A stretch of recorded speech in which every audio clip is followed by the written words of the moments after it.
I'm happy to be here. Are you happy to be here? Yes. I'm waiting for a time to come, someone's just like, no, I didn't want to come here. But L-Dog said they'd give me $10.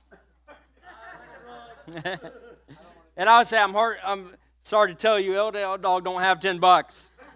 He'll tell you after the service. So, I got some good news for you guys. This is message number 4 in the series, Jesus H. Christ. So, why is it good news? Because this is the last time you're going to have to hear me say Jesus H. Christ. Because I know there's some of you that have done like a double take every time I say that. Now, for me, it's not a big deal because I didn't even hear about this until about 2 or 3 months ago. But those that have heard it all your life, and it's one of those like just words that you just don't say. You're in luck. I won't be saying it after this. Not in a message anyways. But what I love seeing God do is take what's meant for evil and turn it for good. So, and I would have done these messages in a different sequence if I knew I was going to do 4. Originally, I had 5. I had 5 set aside that I was thinking about doing.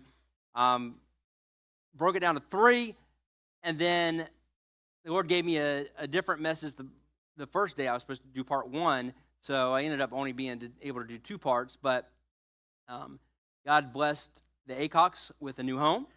Yes. And he asked me if I wanted to speak last week. I was like, oh, yes, I can continue the series, so I went and did part 3. This is part 4. I do have a part 5 somewhere, but if I end up doing it, it'll just be, I'll just title it something different because I feel like kind of running the Jesus H. Christ into the ground. So whenever I do end up doing the part 5, I'll just probably title it whatever it is. But not today, Stacy. Today is Jesus H. Christ, part 4. Now, if you walked in the door, you may have received a party hat. If you didn't, you need one. If you have a birthday hat now that the kids are gone and we can do some adulting in here, we also have a party favor for you that makes noise. And I just want to say this. Our ushers are going to be passing them out. That little party favor that makes noise is not a buzzer to tell me that my message is done or my time is up. Just letting you know that. All right. I do it right away. First person that got one. So, this is what I need you to do. You don't got to wear them the whole time, but I need you guys to put on your hat. And you're like, why do I have this? Now, if you have the party favors, wait. Do not blow in it yet. You guys are worse than the kids. All right? And please do not blow on it after we all do it together. So, you're like, what's going on? Well, the title of my message is At the Party. Now, this was going to be the title of my message when I planned this before, but one thing I did not think about until Julie, my wife, brought it to my attention, and she saw that I ordered these hats and stuff on Amazon, that tomorrow is my birthday. This will be my last message at 45. So I'll be 46 tomorrow, and so kind of throwing my own birthday party here.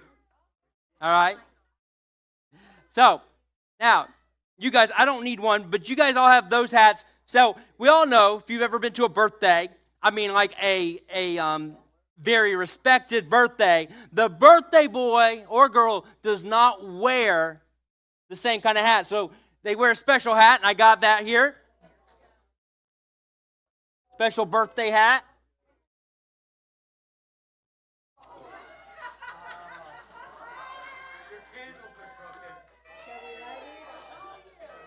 This is, looks good, don't it? And I have this. This one don't make noise, though. I didn't know. All right. Stop with the noisemakers. I would hate to ask Miss Ann to take all those up. Mom. All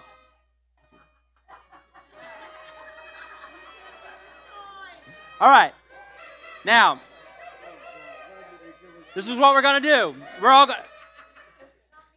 Stop for a second. Take your little noisemaker in your head. Everybody have one. We want to make sure everybody has one. You got... You don't have them over here?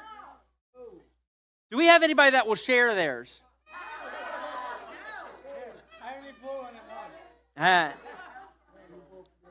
All right.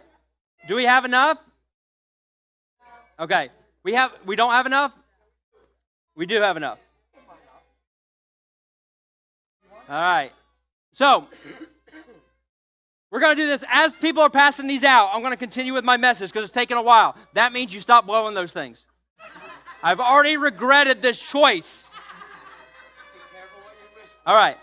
So, how many of you guys have ever had a birthday party? Okay. At this time is the appropriate time to stop doing those. Stacy? Can somebody remove Stacy from this building, please? All right. So, this is what I've noticed, Brian. I've noticed that as I get older, as I said, I was getting ready to turn 46. As I get older, birthday parties have kind of changed a little bit. Okay? Now, I've noticed these changes. One, no bounce houses. All right? No cotton candy machines. All right? Never clowns. Clowns is never a good idea. And I've noticed the presents have gotten less and less presents. All right? And definitely no toys. All right? So less presents. And this is something else I noticed at the birthday parties. That may have something to do with my age, but kind of having a harder time remembering people's names. All right? Now, this is what I also notice, is when I was a child, when I was a kid and had birthday parties, everybody, all the kids at the parties was all in. They were all in, like totally intrigued. They were bouncing on the bounce house, eating cotton candy. Right there when I opened gifts. And this goes for any kid's birthday. Everybody's paying attention, but as I get older, I've noticed people get more and more distracted at parties. And I don't know if you've ever done this. I know I have. Like you are sitting there at a party, could be a birthday party, and you are thinking about stress at work, scrolling through social media, right? And you're just totally distracted, thinking of that thing that happened right before the party that you wish you could go back and change, or thinking about what you have to do afterwards and totally distracted. So it's kind of like, although you're physically at the party, you're not mentally at the party. So my question for you today is, are you at the party? Yeah, we're here. So, just to get it out of your system, get your little noisemaker thing. We're going to blow it. When I count to 3, we're going to do it all at the same time. You guys are terrible at following directions. You ready? 1, 2, 3. All right. Now,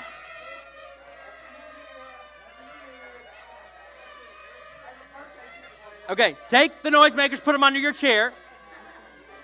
And just to let you know, my message doesn't get shorter because of me having to wait for y'all to stop making noise. So go ahead, put them under your chair. There's going to be some serious moments in this message, and then obviously there's going to be some very hilarious moments in this message, and they're not going to hit home with you making noise on those noisemakers. So I need you to take them, put them under your chair, and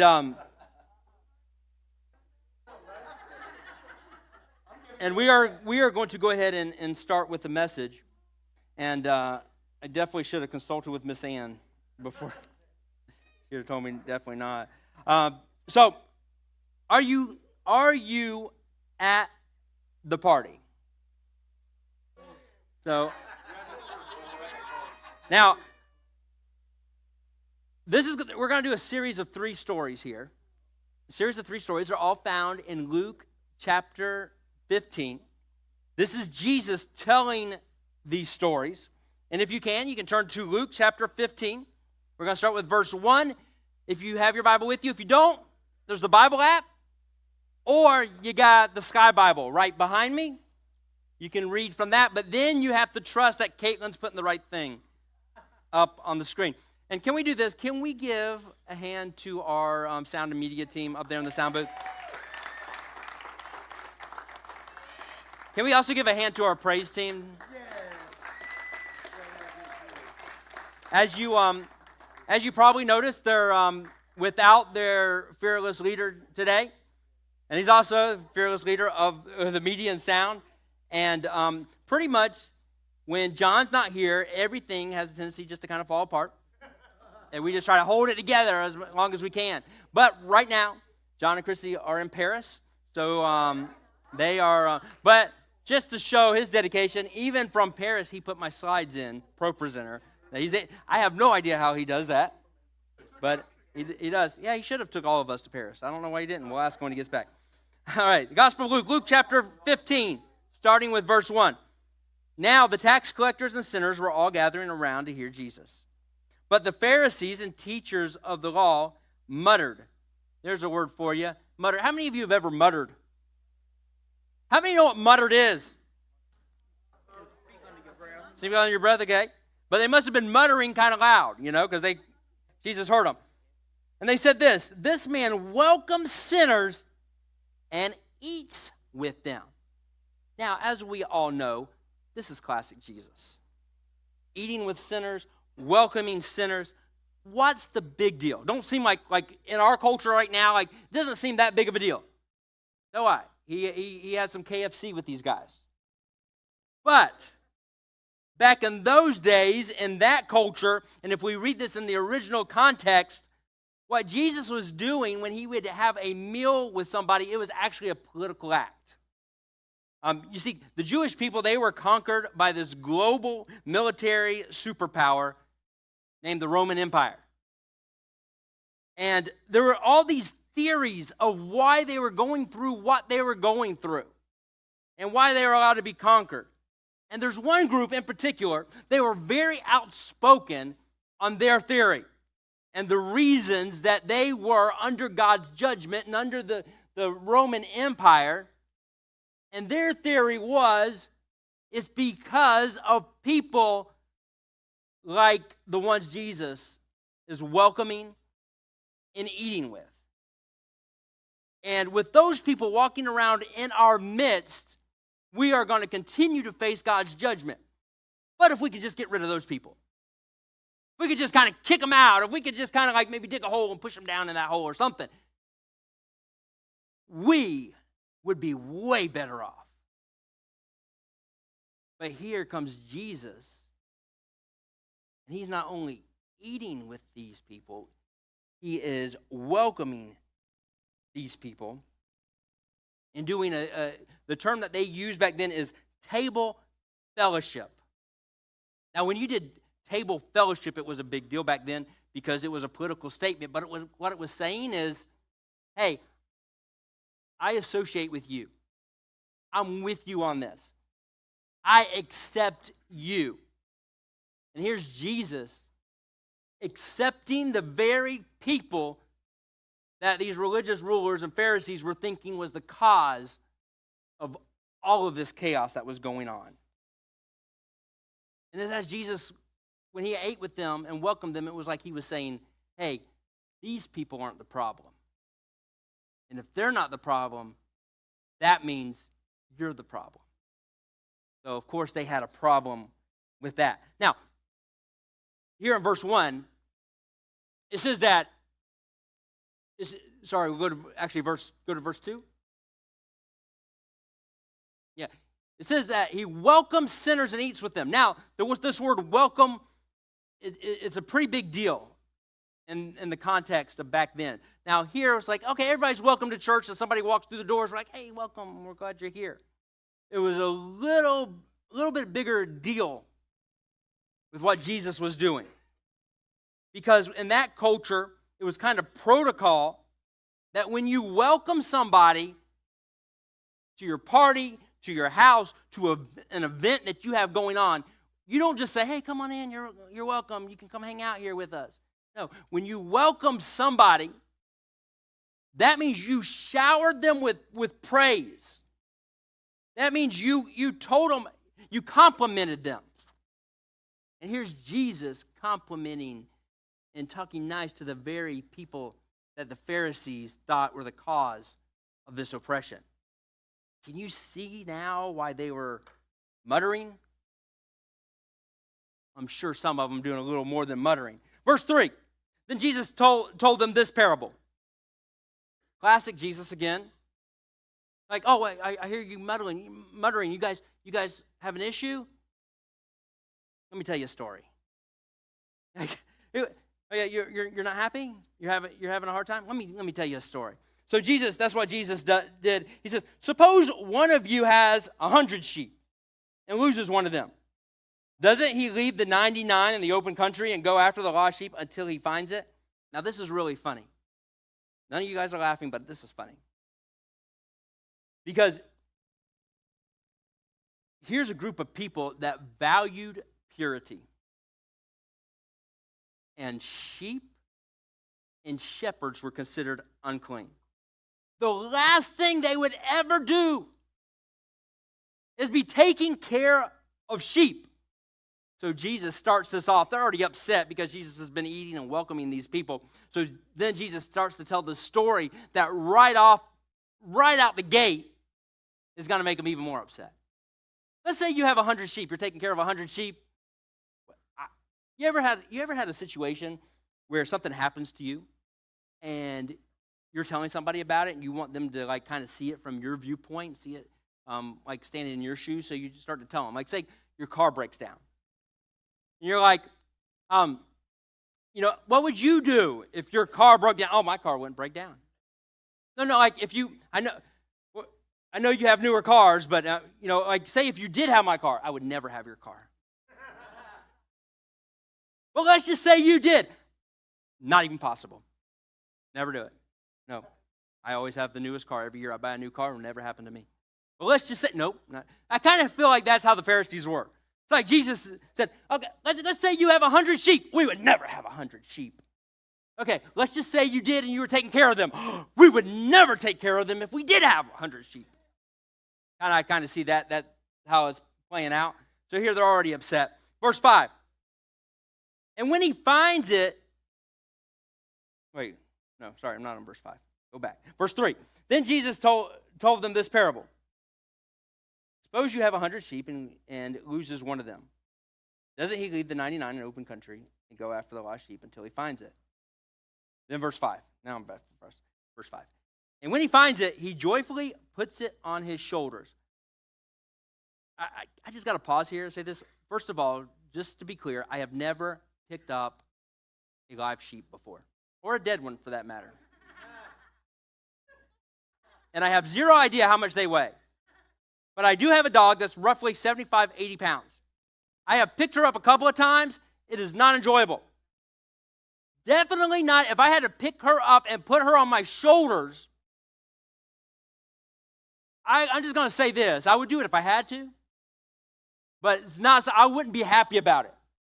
Like, you would definitely hear about it and you would read it on my Facebook about how disgruntled I am because Kari got out of the gate and then I had to go get her, and the only way I could get her back for some odd reason is to put her on my shoulders. But here it says the shepherd found the sheep, put them on his shoulders, rejoiced about it, was happy, joyfully puts them on his shoulders. Then he calls his friends and neighbors together and says, rejoice with me, I have found my lost sheep.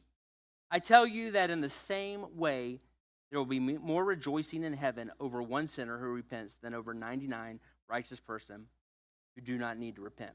Now, this is an odd story.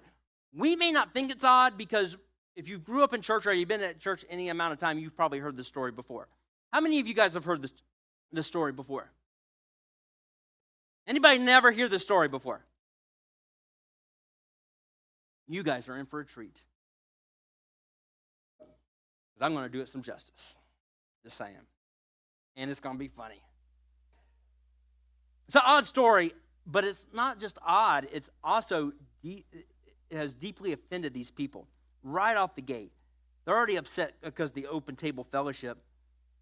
They believe that these are the people that is the cause of their people being murdered in the street, and they were literally, the Roman Empire were murdering the Jewish people in the street. I kind of just laugh about it because it's like being in on the joke, but when people say, oh man, the world's worse than it's ever been before. If they're not pulling your neighbors out of the house and crucifying them on your street, it's not the worst it's ever been.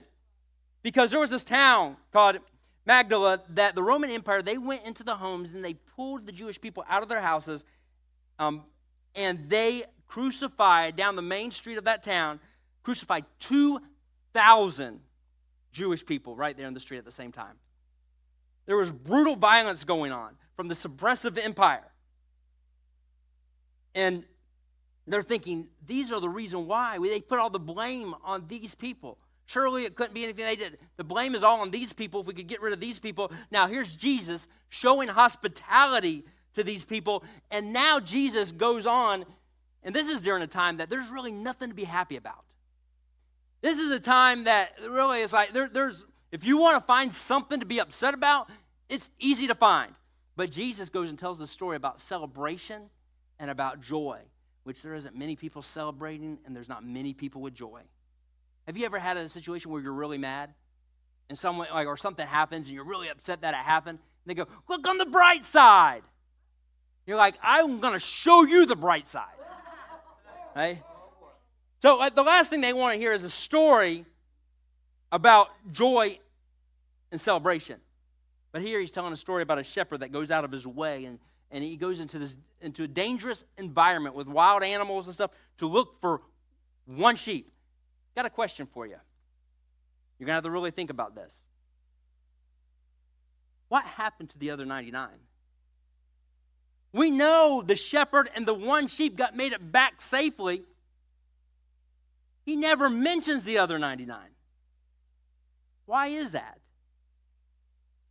Because why? So, I kind of go down these little rabbit holes, and you guys are going to go with me down these rabbit holes. Why? Because I just like making my messages extra long, because you guys enjoy it, and I just want to be on stage longer. But, so, I started doing a little research last night as I was writing all this down and going through all this. It kind of just hit me, and I couldn't get past it. Like, no mention of the 99, It'd be nice to know about those 99, Did all of them get back? What happened? How did they get back if they got back? Because they're just a bunch of sheep walking around, 99 sheep walking on their own, getting back. So this is what I've learned. You're going to like this, Brian. You might want to write it down. So the average family during that time had 10 to 15 sheep. Like if you had 15 sheep, it's a big deal. Some only had around 5, but the average, 10 to 15. No way would any single family have 100 sheep. But what they often did back then, what villages would do, is they would all get together and they would put all their sheep together, because now they would share in the profit and share in what's made and what's lost. And then they would hire a shepherd to watch the sheep. So not a lot of times they wouldn't actually watch their own sheep. They would hire a shepherd. In this situation, no way one shepherd would be watching 100 sheep. They would have hired a number of shepherds. So if they were out there with 100 sheep and one of them got lost, well, the shepherd that realized one of them is lost would say to the other shepherds, "Hey, I'm going to go look for him. I'm going to go out of my comfort zone. I'm going to go out of my way. I'm going to risk my life into this dangerous environment where there's lions and bears and dinosaurs maybe. I don't know. Snakes for sure." And I always tell people, it don't matter. When I see a snake, they're like, "Was it venomous or not?" I'm like, "I have no idea. It doesn't matter to me. I'm more likely to die from a heart attack than that snake bite me." And if I see a snake and it does want to bite me, it's going to have to jump a little bit because I'm going to be doing this. So I do. That's my snake walk. Just saying. So he says, "Hey, you guys have these 99. I'm going to go look for this one." Now, he comes back. Keeps it on his shoulders. He walks back there. They're the whole town is rejoicing. He found his sheep. Why? It's just one sheep out of 99. Why are they rejoicing? The whole town has invested in this. Because if there's one sheep missing, it takes the profit away from all of them if they put all their sheep together. So where are the other 99? Yeah, they're safe. Because the other shepherds most likely brought them back. It's not just, I always kind of just pictured it like 99 sheep just walking around. And they would get random. You'd have random sheep different places and stuff. And it would take a long time to put them all back in. But there was most likely more shepherds than that. Thanks for asking, by the way.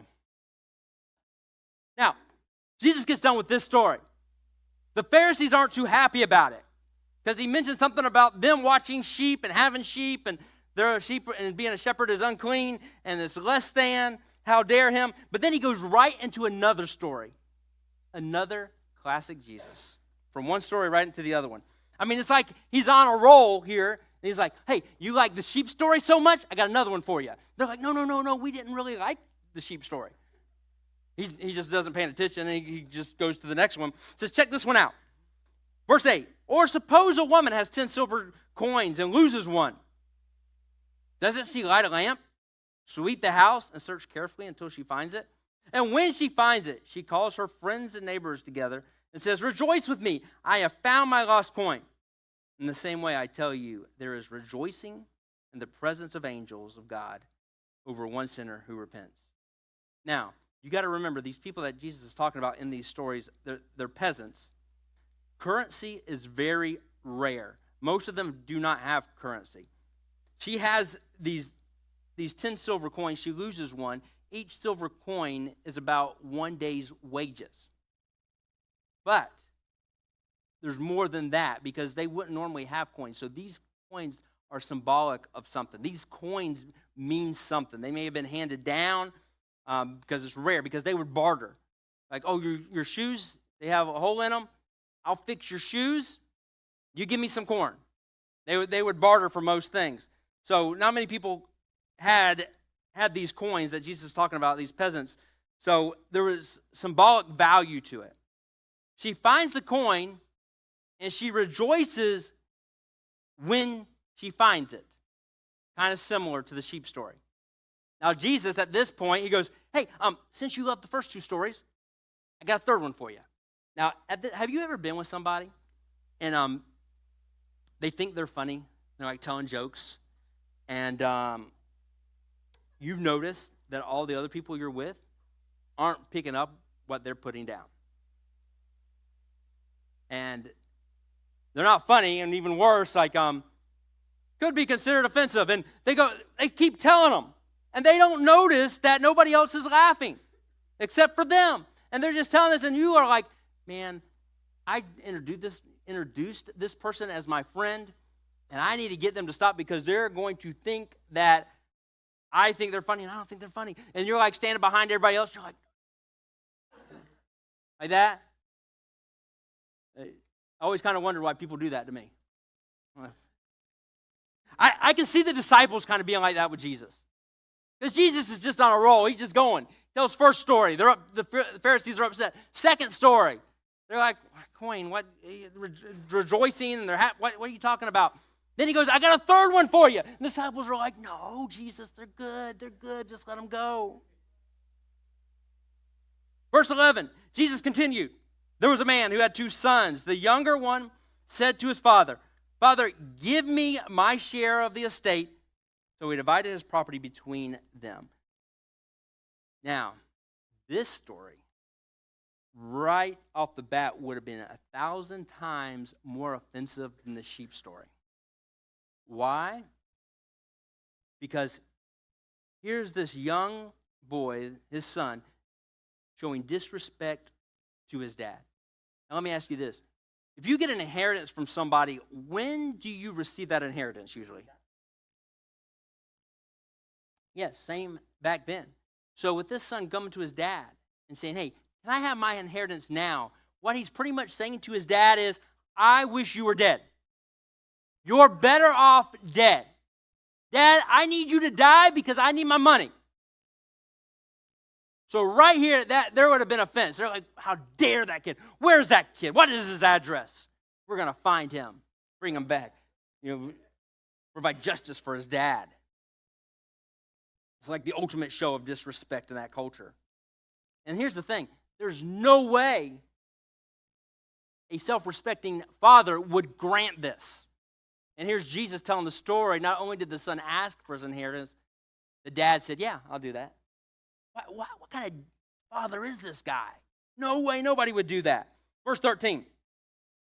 Not long after that, the younger son got together all he had and set off for a distant country. And there squandered his wealth in wild living.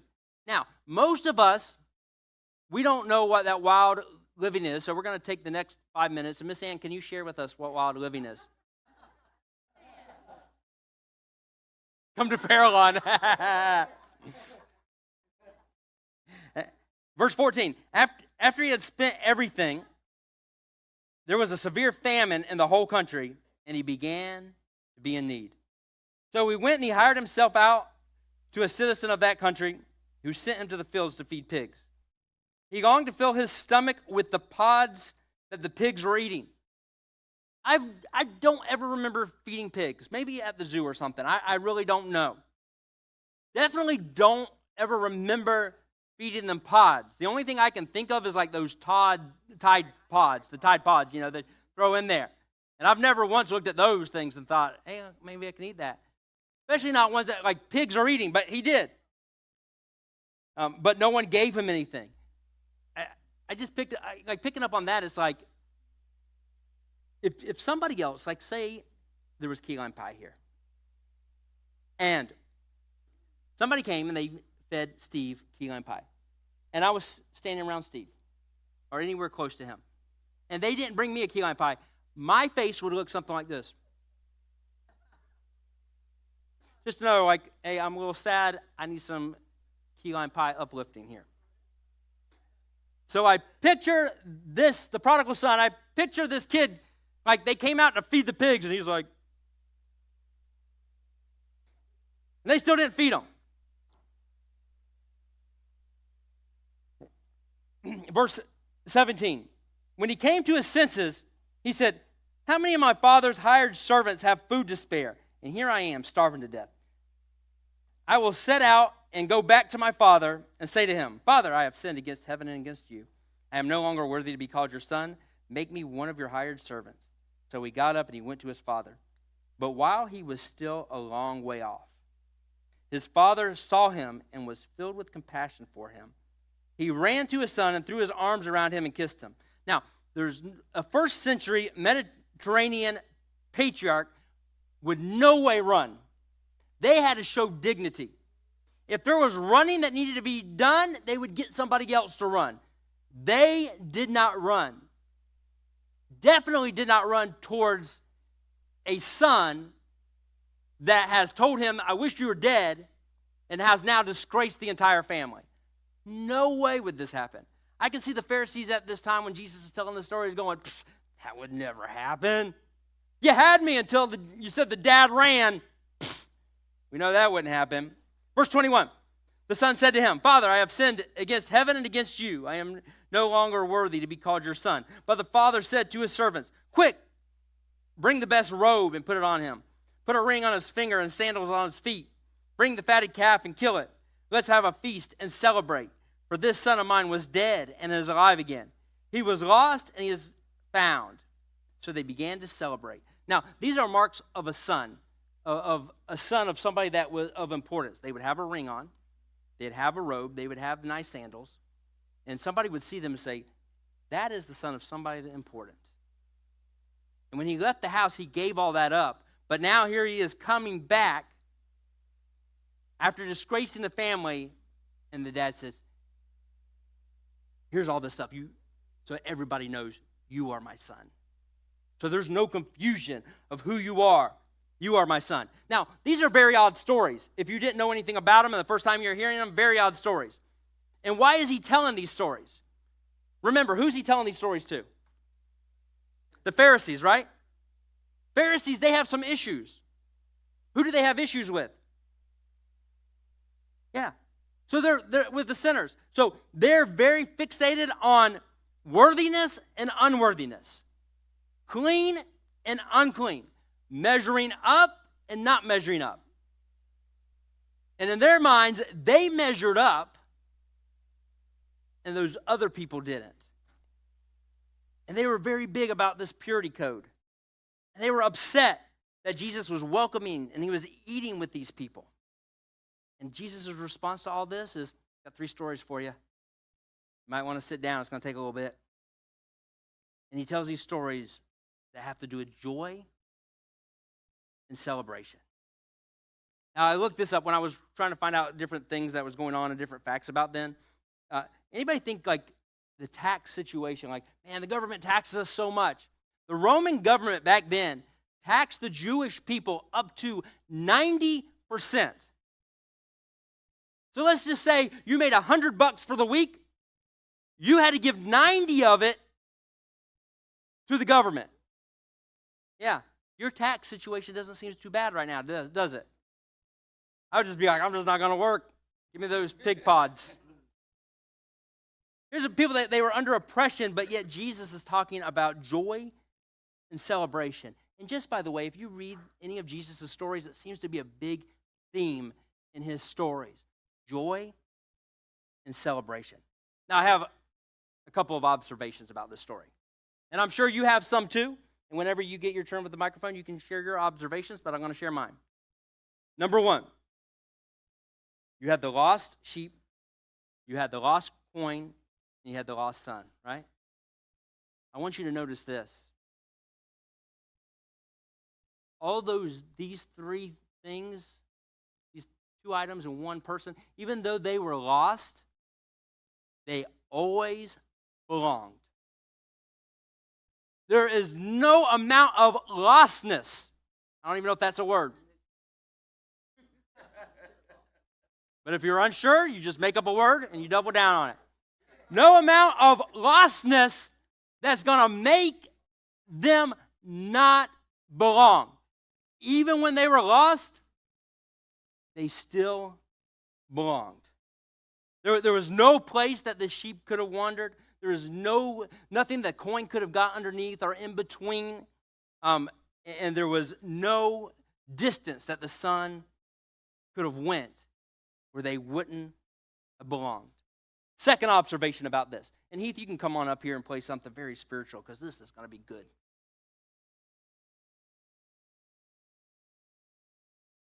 Number 2. Them belonging had nothing to do with what they did. The sheep didn't just automatically go, man, I don't know where I'm at. Oh, yeah, I just look at my Apple Watch. I got GPS on this. Yeah. Okay, I just go this way to go back home. No, that didn't happen. You don't give a sheep an Apple Watch. Come on. Come on, Stacy. We all know that. The coin didn't just automatically grow legs and go, hey, lady, here I am. To do that, he would have had to grow arms too and hands. But no, that didn't happen. The son couldn't even get out his pathetic little speech about how he's not worthy before the dad said, get my things. My son's home. He was lost, but now he's found. He was dead, but now he's alive. So there's all this joy and this celebration going on, but in this last story, there's this one person that's not too happy about things going on. And if this was the first time you're hearing this story, and we got to the part about the older brother, you may be thinking, well, it's about time. It's about time somebody was realistic. It's about time somebody stood up for justice. It's about time somebody did something about this younger brother, because this dad is naive. This dad's just enabling them. It's about time somebody stood up. Now, before I go into the next part of this, because what happens a lot of times, I think, in this story is just kind of start to feel for the older brother, because the younger brother spent all his money, shamed the family, and the older brother, he's not getting a party, he's not getting all this stuff. But see, back then,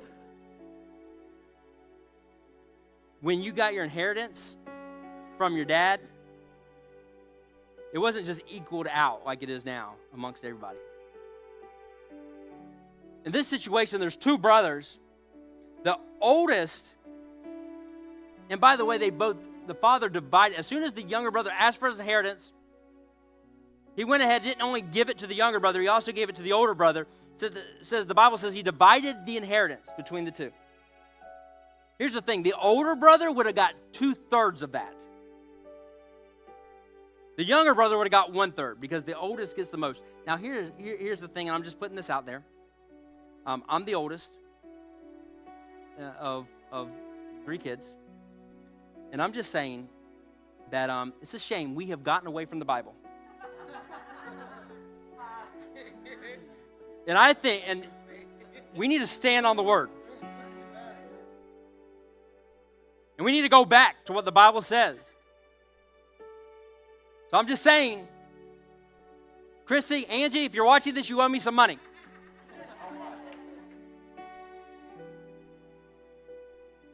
Now, the brother would have already got his. Now, here's the thing. Where's the brother at? He's still working for the dad, right? He's still there. Check this out. Anything the dad made from this point on, from when the younger brother left. Because when he left and he dishonored the family and he said, I wish you were dead, and he took his stuff and he left, he was considered dead. Dead people don't inherit anything. So now the older brother is the only person that's going to inherit anything the dad makes, because the dad is very wealthy, so he's going to make more money. So now anything that is made from the time the younger brother left until the dad dies, the older brother gets all of it. But here he is, he can't even see that.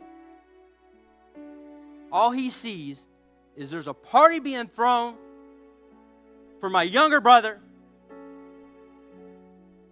and he doesn't deserve it. And oftentimes we get into that. Man, I can't believe they got a new car. They don't driving around this whole thing. And it becomes them and us.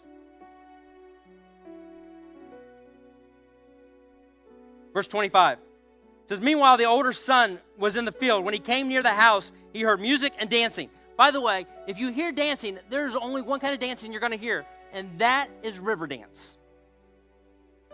Yeah. Pam, you know all about river dance. I know. It's Lord of the Dance is what river dance is. Remember they used to show those and you could buy the DVDs?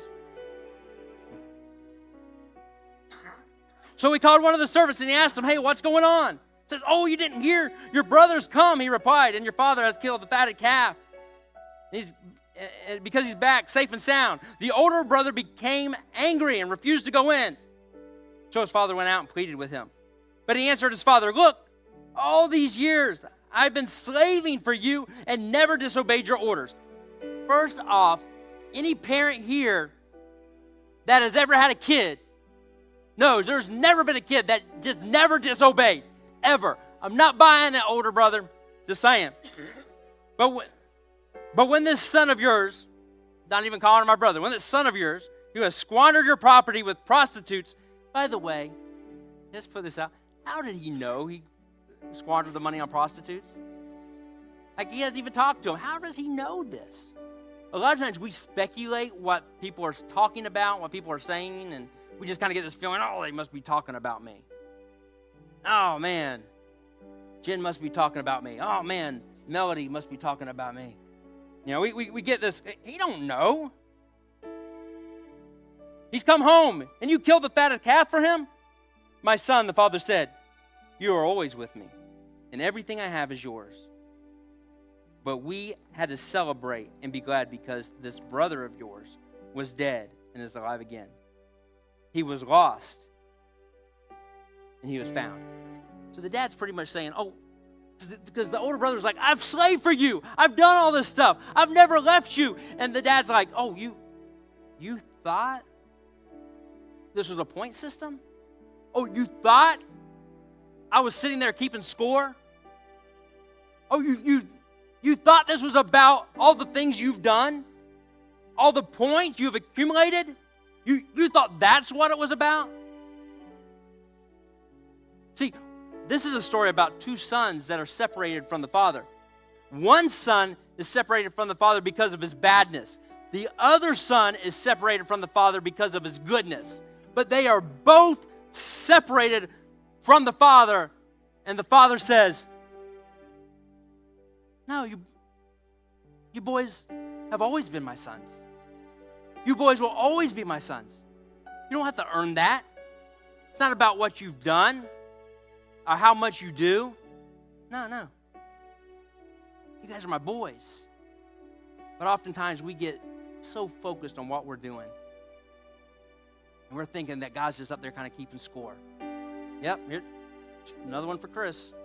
Yep. Another one for Brent.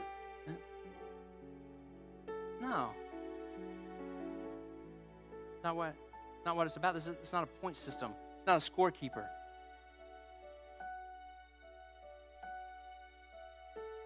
Now remind me, who's Jesus telling these stories to?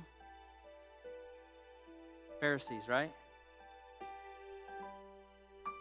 Why are the Pharisees upset? Because Jesus is eating with and welcoming these sinners, these tax collectors, these terrible people, prostitutes, thieves. So evidently they're at this gathering that Jesus is putting on, and they've all gathered around to hear the teachings. It's something until I started putting this message together, I never really paid attention to. And I don't think I've ever heard anybody really talk about it. But I find it interesting that they're in this place. People have come to hear Jesus teach. These sinners, these unclean people, these terrible people. But who else is there? The Pharisees, right?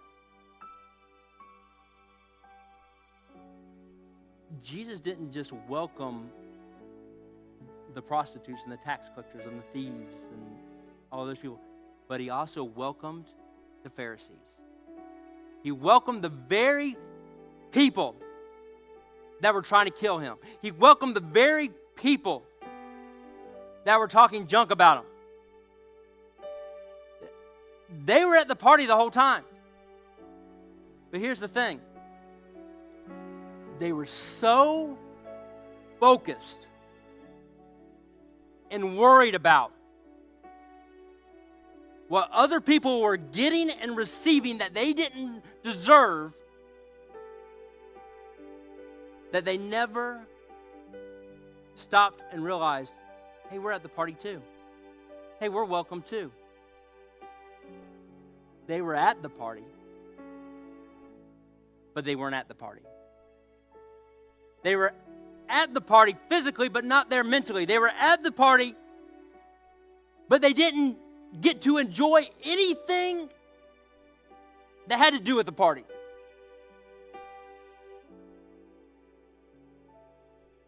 And I have a feeling that there are many of us here today that we have been so consumed with all the unfair things that have happened to us. And then all the unfair things that other people received that they didn't deserve. We're so focused on all the things we've done that we haven't got appreciated for. That we don't even realize all the blessings that we have. We're just so focused on what other people have, what other people are receiving.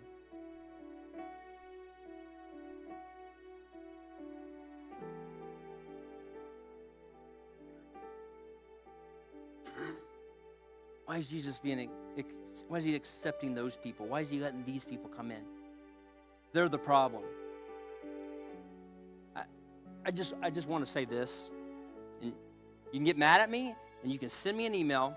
My email address is markacock@gmail.com.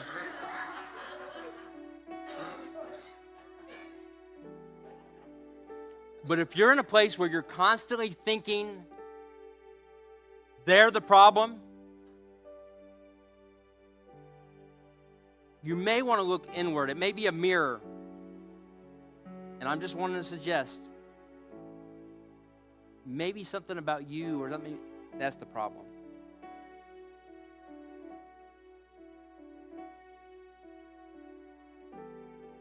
If you're at a place where it's those people and us, them and us, see, here's the thing. Jesus doesn't have any thems. There's no thems.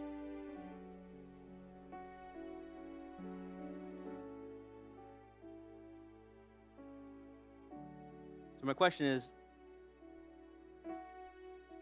are you really at the party? Yeah, you're at the party.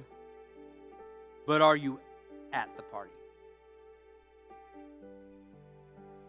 Because when you realize that you're at the party, that's when you can stop and you can enjoy it. You're thinking about other stuff, Brian, you have no time. You don't get on the bounce house and start jumping around.